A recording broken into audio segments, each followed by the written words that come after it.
The unilateral retail price policy for Flesh and Blood was put into place in mid 2024, so a couple months back. And I wanted to give a really good discussion on really what it is, what it's all about, and really just my takes on the whole policy overall. If you're looking for more specifics of really what this is, I'm going to put a link in the description of the video where you can go right to the policy on the FabTTG site and read it for yourself, make your own opinions and whatnot. I'm also going to put a video link to the Fabled Hunters YouTube channel where Saint and Yanji had a really good back and forth discussion about UPP and just different takes and opinions back and forth, bouncing off each other. I thought it was a really good listen, and I'd highly suggest checking it out. I'll put a link down below as well for that. Now, let me go into really what UPP is, and just to put out in the beginning, this is my takes on the whole policy and whatever. This is how I interpret this. So UPP is a threshold that LSS is putting out of, hey, this is a price, the lowest price that you should be selling our products for. And if you sell it for anything less, then there could be issues buying products from us in the future. Not us, but really just distribution channels and whatnot. This is a policy that's trying to maintain margin integrity. Margin integrity is meaning more money for game stores when they sell products, right? Per product. And overall, it has really good intentions. It's trying to stop the gray market sales that have existed since the dawn of time. And not just in Flesh and Blood. The gray market is for all TCGs. The gray market of, you have the primary market of products going from LGSs to consumers. But before that, there's this gray market where there's distro stores and not during the primary market. It's this mystical beast, if you will. And it really is combating that. And UPP is replacing MAP, MAP, which is minimum advertised price. So to go over just the whole diagram, if you will, you have MSRP, right? Just very simplified. MSRP at, let's say, $100, which is manufacturing suggested retail price, which is, this is what you should be selling our product for. This is what we think you should be selling our product for, right? Let's say that's $100. Then you have UPP, which is, let's say, 20% of MSRP. So 20% of 100 is 80. So 80 is the lowest you should be selling our product for. So what LSS is really identifying is, hey, this is your margin. Like, you can make an extra $20 if you want, but 80 is the lowest amount that you should be selling the product. Then you have MAP, which is what is it?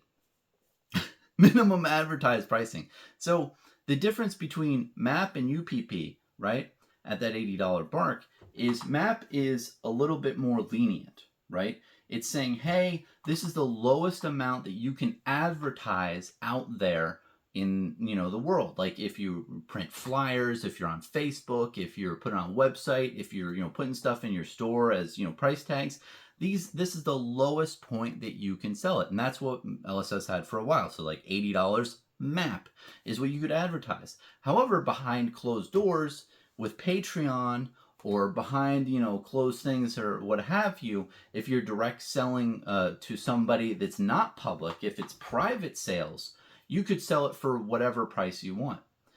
UPP is directly trying to get rid of that, where they say, hey, no, you can't publicly or privately at the point of sale sell it below this price, which is the $80 out of the 100. So overall, it's a more stringent policy to really crack down on the gray market sales and ensure margin integrity for the boxes that are sold out there. It has really good intentions, and overall, I think that it's going to be interesting how it plays out. Now, the big question is, okay, why Bronson? Why do this now? Why combat the gray market? And for a good amount of time, I think for like the last year and a half to 2 years, you see box prices selling for the 50, 60, pretty low prices on TCG Player and what have you, and just in general in other markets. This is really a policy that's directly combating that, where, hey, stores need to make money. Stores need to have the margins and feel like there's equity in these products, or not equity, but there's margins. There's money to be made. If you see out there in the marketplace and there's a bunch of boxes for just lower than what you can get for distro, that's not instilling a lot of confidence in game stores who want to buy a future product, because they're like, oh shit, that I could buy a product and then it could tank, and there's no margins to be made. And also, you really have to consider, it's like, if stores are competing against each other in price, which they have been, they're going to just continually undercut until the box prices is flat.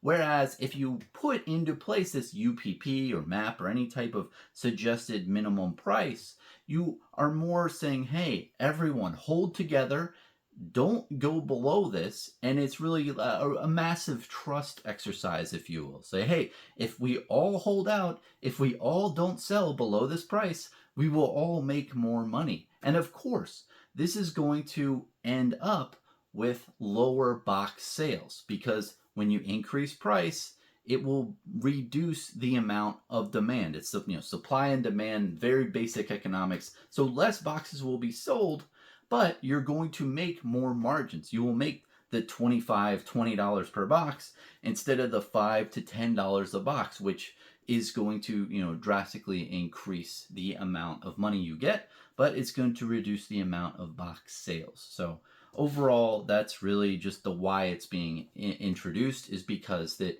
you see right now there's a lot of boxes online that have a lower price point. It's trying to increase the amount that the boxes sell for so that the game stores can make money.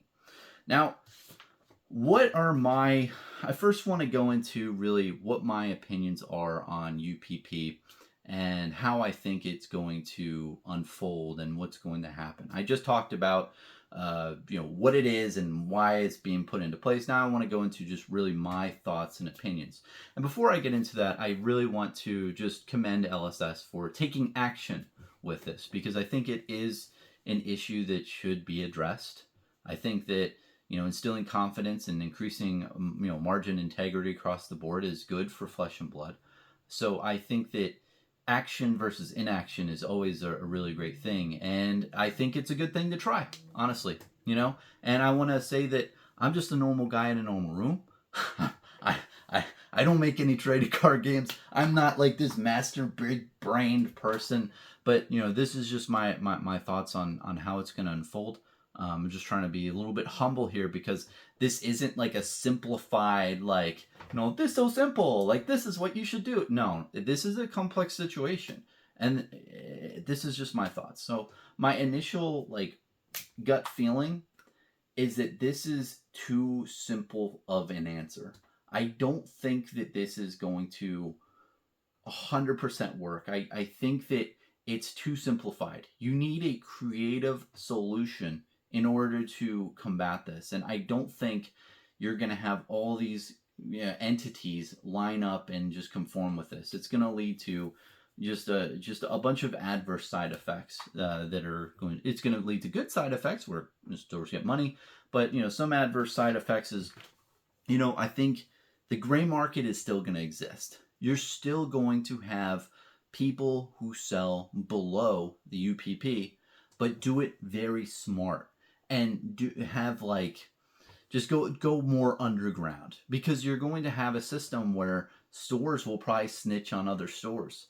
Stores will have other people who maybe friends or whatever, and who don't like other stores, and just have them order products from other stores at lower than UPP, and then snitch that out to LSS, and things happen. And you're going to have this weird dynamic where stores, I think, are going to not really trust one another. You're going to have different situations where stores are more on edge. And the reaction I think stores are going to have to this, initially, right? The second point is that when you put a price out there saying, hey, sell at this price or more, don't sell less, it feels weird as a store. It's like, no, I bought this product. let me take as many haircuts as I want. Haircuts meaning like I can sell below what I bought it for. I want to sell the product if I want. You can't tell me what to sell it for. You're gonna get a lot of resentment, right? Over just the feeling of being controlled instead of what they should be feeling, which is appreciation for the support LSS is giving them.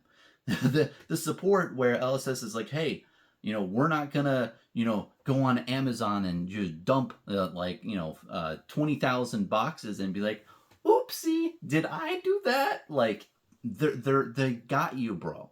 So they're trying to be the good person, but in reality, I think it's you're gonna have some resentment there, and there's gonna have to be some quelling of that, in my opinion.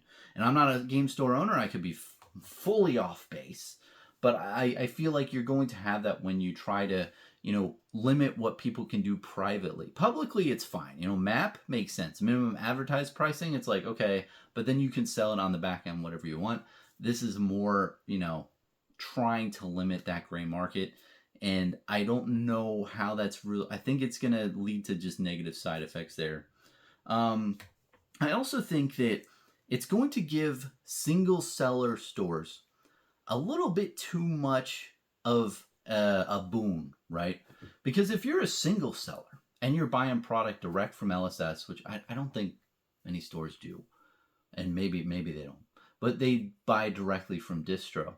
This is going to increase the price of boxes, which means your EV is going to increase per box. I think that the single sellers will create the same dynamic that we have now if left unchecked. If they don't have any updates to what they can do. Because if you think about single sellers, they provide a lot of great things to the community. I'm just talking about their effects. Is they buy boxes, right, at the same price as stores, and they don't have any overhead or what have you, and they will crack as many boxes and put as many singles out as long as there is expected value, as long as the amount of money that they make from single sales is more than the price of boxes, obviously. But I think that if they get the boxes for the same prices as stores, they don't need to make 20, 30, 40% margins. They don't need to make that because they don't have overhead or whatever. They have an unfair advantage, if you think about it, versus the local game stores.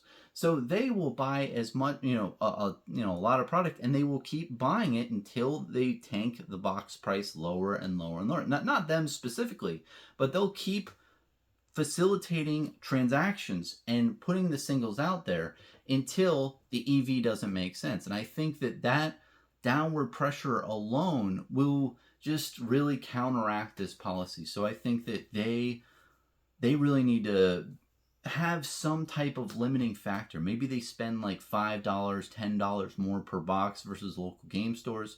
I think there needs to be something put in place there in order for them not to put too much downward pressure on the single cards on the market, which will in turn make the box prices lower and make it so, if you're a player, right, of Flesh and Blood, why would you want to buy an $80 box if you can buy the singles for way less than the box? It doesn't make sense. Well, of course, you have the gambling aspect, but I think it's just going to put too much downward pressure and make it more incentivizing for single sellers in this landscape that's ahead. So that's really all my opinions on how we'll go out. I also, just leaving a positive note, I think there's a lot of game stores that will realize, the smart ones will see, wow, I just sold a box and I made $20. That's legit. Where if you sell a Magic product, you might not make as much per box, right? You're going to get game stores that, and not only that, but you're going to have game stores that have an excuse for those pesky little dumbasses who go into their store and have their phone and are like, well, I can buy this box for $10 less on Amazon. Can you match that price?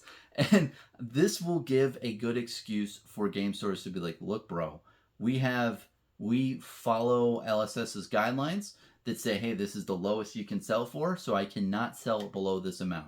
So that, I think, within itself is a really good thing that really isn't talked about as much. If you're a game store, you know exactly what I'm talking about. I've heard this a lot of times that this happens to game stores. People like price check you like a good amount of times. They say Amazon has it lower. Can you match this? But yeah, this will be a good line in the sand for that. Now, after all of how I think this will unfold, I want to go into more of what do I think. If I was behind the wheel, if some some crazy person let Bronson drive, what would I do? Right? I have a lot of these opinions and suggest things that I think might go wrong. What would I do instead? Honestly, I would get all the boxes and raise them by $5 each immediately. Right? The price that they sell LSS to distro, $5 per whatever product, right? Take that extra $5, put it in a discretionary fund, and figure out how to distribute it to the local game stores, and in a way that either reduces their expenses or is just more promos or what have you. Just make that discretionary fund to the game stores. So essentially what you're doing is you're increasing their profitability without making them try to do it, right? So you're increasing the price per box just because you're increasing it flat. You put it in a discretionary fund, and then you use that for either, event support. Maybe you pay for the judges or whatever. You can do whatever you want with that money, but you do that. And I would do it immediately, and then after 6 to 12 months, increase it again by $5, right? And then hold off, right? So a full $10 increase per box price that you're selling it to distro, and in turn distro would sell it to stores. So if the stores got the boxes for $55, now they get it for $65, which sucks. And the same thing would happen. You're going to sell less boxes to stores, but overall you're going to then take that money and give it to them in some way, shape, or form. And that hopefully will build trust and happiness of like, oh, wow, they're supporting us in all these ways. Maybe I can now make money holding events versus, before. That's a big thing I would focus on as well, is have all the events that stores, put out there make money. I think there's a lot of situations where stores just break even a lot of the times just holding the event, but they're expecting that if, hey, 20 to 30 people come into my store, they're going to buy other stuff that's going to help me out. I think that I understand that business model, but it sounds so much better if a store's like, hey, I held an event for Flesh and Blood, I made $50. That sounds cool. So if you can use that discretionary fund for event support or reducing the expenses in some way for events to make the store money, I think that is very desirable as well. Another thing is, I think the biggest update that this needs, this whole policy, is an off-ramp. If you're telling stores that they cannot take haircuts anymore, meaning let's say they bought a pallet of bright lights for, let's say $55 a box, right? A whole pallet. And they're like, fuck, I cannot sell this. I need to just get rid of it. The current method, LSS is basically saying, crack the boxes, sell the singles. But they're not saying that, but that's like literally the only other thing you can do if you can't literally sell it. So they need another avenue to get rid of those boxes. I think the avenue is having a certain amount of stores, single sellers, that you can take that haircut. So if stores bought it for $55 a box, they can sell it to these single sellers for $45 a box that are LSS approved, and do those transactions to give them an off-ramp. So I think that is really important, to just have an off-ramp, some way, shape, or form of approved sellers that these stores can take their haircut if they need to, right? And then the last thing I want to say is, I think that on the website, I hope LSS puts the amount that UPP is. Don't put like 20% of MSRP. Put the amount per product. Just make it very front and center, like this is it, right? This is the lowest price. I know that's kind of feels weird because it's like you're dictating stuff, but it is what it is. If you're saying 20% MSRP, just put the amount per product. So that's really all I have. Let me know your thoughts and opinions. Again, this is not a straight cut thing. It's a little complex, but just my thoughts. Cheers, man.